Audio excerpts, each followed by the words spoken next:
మీరు ఇప్పుడు చూస్తున్నారంటే ఇంకా నేను బతికి ఉన్నాను అర్థము. ఆ మాట ఎందుకు అంటున్నా అంటే ఈ రోజు నేను నా ఫ్రెండ్స్ మామూలుగా చేయలేదు. ఈ వీడియో చూస్తే ఒకటే మాట అంటాది మా అమ్మ, నాకు గన్నెత్తారా. ఎగ్జాక్ట్ గా మార్నింగ్ అయితే 8 కి వచ్చిన, ఇప్పుడు టైం కరెక్ట్ 2 అవుతుంది. ఈ వీడియో కానీ మా అమ్మ చూస్తే కాల్ చేసి అన్నమని జైలుకి వెళ్ళిపోతా. నాకు గన్నెత్తారా. అసలు ఈ రోజు ఎందుకు బయటకు వచ్చినామంటే ఈ రోజు అయితే వీని బర్త్డే, అందుకే నేను జన అయితే పోయినాము.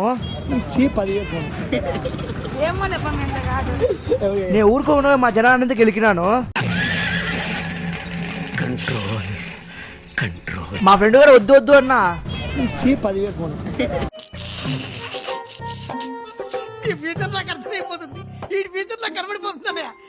ఇప్పుడు కరెక్ట్ సాయంత్రం 5 అవుతుంది. ఇక్కడికైతే బ్రెడ్ హల్వా తినేకైతే వచ్చినాము. ఇక్కడ చాలా అంటే చాలా బాగుంటది బ్రెడ్ హల్వా. దాని తర్వాత చెప్పి జ్యూస్ అయితే తీసుకున్నాము. అదే మన స్ట్రింగ్ జ్యూస్. మాత్రం ఉంటుంది జ్యూస్. Do like subscribe. ఉంటా బాయ్.